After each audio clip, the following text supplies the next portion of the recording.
really buy into that when you look at what has happened or not happened to the minimum wage over the past 30 years. It has not kept pace with inflation. It has not kept pace with CEOs' increases in what they get paid. And I'm not of the mindset that thinks that CEOs are being abused if they don't get to take astronomical raises all the time. And whose fault is, we're going with the CEO compensation, which is a great issue. Whose fault is CEO compensation? That is the fault of the individual business. You see, if a business, let's take Tyco, Dennis Koslowski, a perfect example, local guy, maybe not so good. Where have we heard that before? He took a part of fame who, during his brief tenure, lived here in Cumberland. There's a company who its excesses, its corruption, most importantly, its failure to adhere to market growth and the strictures of a well-run business became essentially a company that started to disintegrate and is largely a shadow of itself. And so, again, that's everything that you talk about in terms of excesses of corporations will hobble a corporation far more quickly than the social reaction to those excesses. Because those companies, they tend to blow up on their own. I think a lot of people aren't tuned into that, too, because I know I'm personally guilty of it. When I get my little quorum call in the mail about, time to vote for the board of directors on this stock that you own, I, flip through it, usually while I'm on the toilet. Then I rip it up and I throw it away. It's like I don't think a lot of your rank and file stock owners are even concerned about compensation packages and boards of directors if the business is doing well. And by the way, who are most of the shareholders of these companies? Guess what? I have seen the enemy. Aren't they the board of directors themselves for the most part? No, by and large, it's large unions, and whether it be private sector unions or public unions. It's financial style institutional investors who are dominant owners of these companies. I mean, remember, if you're going to be, and please, viewers out there. Do you mean direct ownership, or do you mean through mutual funds? Through stock ownership. Okay. Whether it be individual stocks or mutual funds, ultimately, well, yes and no. I mean, if I, in a mutual fund, I don't get individual voting things from the companies that my mutual fund owns. Let's just say you're a member of XYZ union. Okay. It could be a private sector union. Okay. Right? And your pension plan is heavily invested in... Mobile. Okay. Right? The people who manage your plan answer directly to the people who run your company, and actually the people, if you're unionized, who run your union. All right? And it's up to those people to be activists, and they have the legal right and the ability to crush a lot of the crap that's going on, and yet they don't. Ultimately, when we talk about, let's bring it home to Rhode Island, when Ms. Raimondi talks about establishing a more sane pension system, and they start going on their evil rant about, the big banks and this. Who owns the big banks? We do. So, right. It's those same big banks that are making all this illegal money, and just such terrible people. And by the way, some of them are. Yeah. All right. Are the same ones responsible for the run-up and the value of a well-run pension system. That's the irony. That's what I liked about the Occupy movement. One of the things I liked about the Occupy movement was when they went to the Bank of America's and the Royal Bank of Scotland's and took their money out, however little it may have been, made a stink, made a scene, and then took it to a credit union. I thought that was huge, but I don't think a lot of people really understood how powerful that was. Well, the media would like to show the Occupy movement as a bunch of delusional drunk hippies. People. Yeah, stinky people in a park. And of course, smell like wieners. Sorry, not to cut you off, but I used to work with a kid, and his nickname was 3 all the way because his BO was so bad he smelled like 3 all the way. And that is what it smells like. Sorry about that. Continue. No, but every movement will attract oddballs on the fringe, and they're often literally on the fringe. They're on the outskirts of the campsite. And so when reporters show up to ask people questions, and this happens to the Tea Party movement as well, they show up to ask questions, and the person standing on the edge of the crowd wearing the crazy... dressed as Benjamin Franklin. Exactly, wearing the crazy outfit, whether it's a left-wing outfit or a right-wing outfit, the reporter says, so what's this all about? And whoever yeah, exactly. They spew the crazy cat lady from The Simpsons. Yeah, so they spew their whatever nonsense comes to mind, whatever their personal pet peeve is, which may have nothing to do with the central part of the movement. And that's what gets reported on. So there's, on both sides and other issues as well, movements that are being mischaracterized in the media and belittled in the media So the mainstream people who actually should be sitting up and taking notice to some of this simply aren't doing it. It's the easy get. Yeah. Oh, let's laugh at those goofy hippies or those goofy right-wing nut jobs. Look how goofy they are.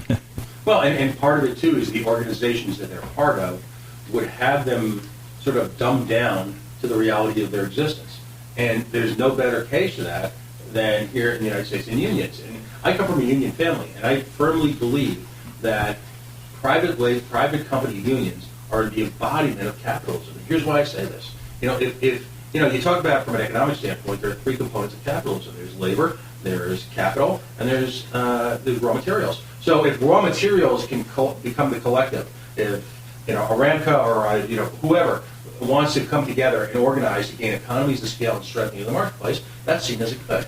If in fact the banks want to get together to achieve economies of scale and strengthen the marketplace with respect to financial alternatives, that's seen as a good. So too should the right of the worker to collectivize and organize to gain power in the marketplace. Absolutely, that's a good. But ultimately, it's the responsibility of those members, just like the investment bankers know their life, just like the people who own the oil companies and aluminum and big gold all understand their life. It's the responsibility of the individual union member to understand the role of the union, the fact that the union works for them, not the reverse, and that these perversions of the unions that have taken place over the last generation, all right, they have control to change. Oh, yeah. And that's what's lost in translation. That's definitely lost in translation, and especially with the larger unions that cover a whole industry. You have people who basically become kings overseeing things, and not union, doing anything. Yeah, I mean, they'll do the bare minimum, but they're mostly helping themselves. And what you were talking about before about who fills out the shareholders' votes. Right. If the head of the AFL-CIO is filling them out, he's not filling them out on behalf of his workers Filling necessarily. out for everybody on his behalf. Yeah, he's basically filling them out the way he would want to do it, and who knows what his particular biases are. And just remember, this whole conversation started talking about Walmart and the minimum wage. Right. But a shining example of individual shareholder activism was the fight against apartheid. Mm-hmm. Now, here I am a libertarian. This is why I want to distinguish. Part of the theme of this show, as I think we go forward, is to go forward and look at political labels and see what they really mean. Right. I'm a libertarian. I loathe the Republican Party. I detest the Democrats. All right. I'm a libertarian. So I want to puncture the BS and actually see what things mean. As a libertarian, many people would assume, oh my God, I must have hated the anti-apartheid movement because it took on big business. No. You had individual shareholders asserting their rights as a company to force the divestment in an illegal, racist South African regime. That was America at its best. Right. That was the best of what you consider the Occupy movement now, combined with the best of individual shareholder activism. That's how it's supposed to work. Right. And I remember, college students, up in arms with their administrations, having sit-ins, and they worked. They were giggled at a bit in the media, but it worked. Right. Yeah. They basically, religious leaders all saw to a common good and worked on it. They worked the system. Right. Now we want to blow up the system, and ultimately, my mantra again is that capitalism is the one method, the one form of economic structure where the dreams of individuals can be fully realized. Well, it sounds like what we need is some sort of movement reminding stockholders that it's within their power to organize in their own right to throw some of these people out.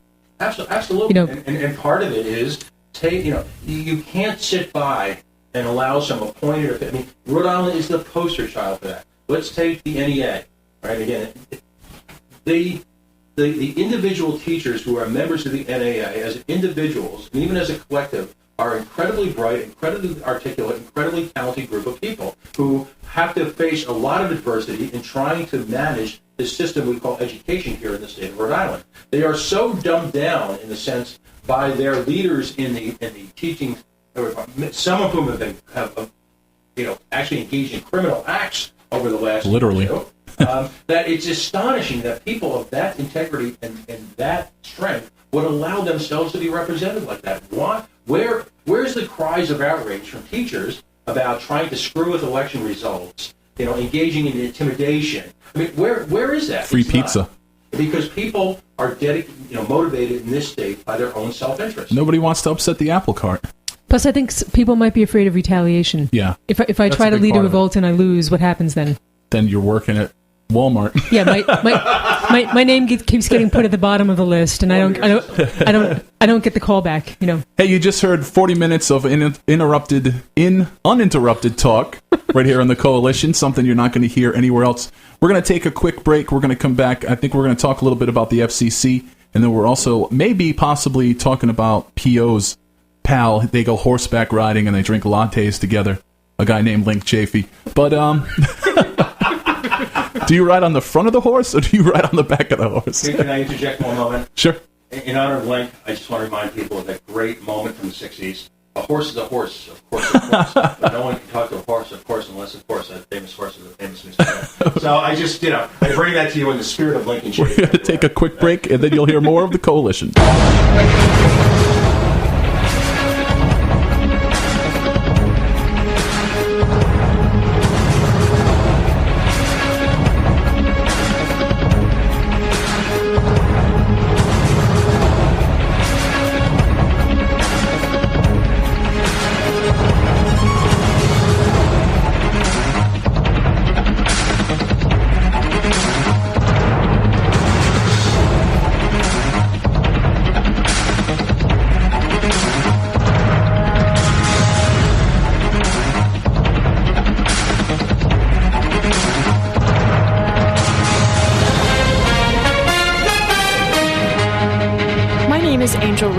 I'm a mother of 2 teenage children, and I fought all the way to the Supreme Court for the right to use the medicine that saved my life. I've been permanently disabled for 10 years, with an inoperable brain tumor, wasting syndrome, and several other serious conditions. For 4 years, I was in a wheelchair, in so much pain, I couldn't even hug my kids. The hardest part was looking in their eyes and seeing how much they were suffering because of my medical condition. The medicine that gave me my life back and gave my kids their mom back was cannabis, also known as medical marijuana. With medical marijuana, I can walk, maintain my weight, and I can be a mom. Without it, my doctors believe that I would die. To learn more about medical marijuana, contact Marijuana Policy Project at 1-877-JOIN-MPP or on the web at mpp.org.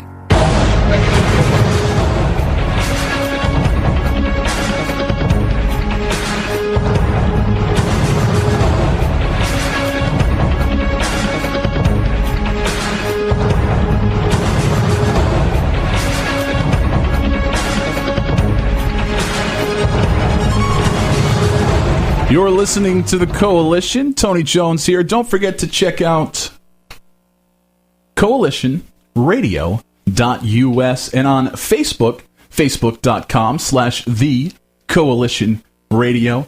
We are also on Twitter. P.O. Taxpayer is here.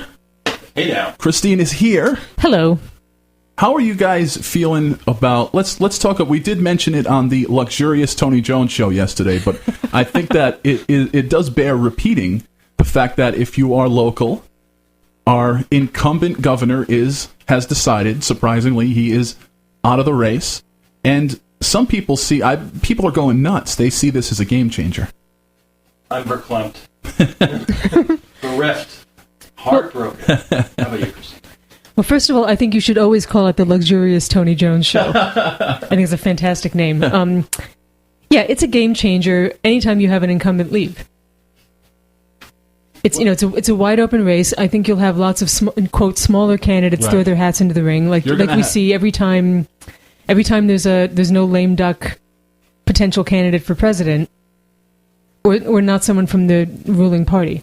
Yeah, you bring up an interesting point, because I think the natural assumption at this point is going to be the fallen angel versus Gina Raimondi in a knockdown steel cage death match. not that I don't think that'll be a lot of fun, a lot of entertainment, and hopefully a number of local media giants will be able to levy confiscatory fees upon those people in order to use the golden microphone here. But I think you're absolutely right. I think right now, as we speak, in a variety of diners and wiener joints across Rhode Island, in fact, I think there was a sighting at Wienerama, all right, of politicians saying, yeah, I could be the governor. Right. But how about that? I mean, my own mayor in Cumberland, Mayor McCheese, who, by the way, has, as much as I like to tease him,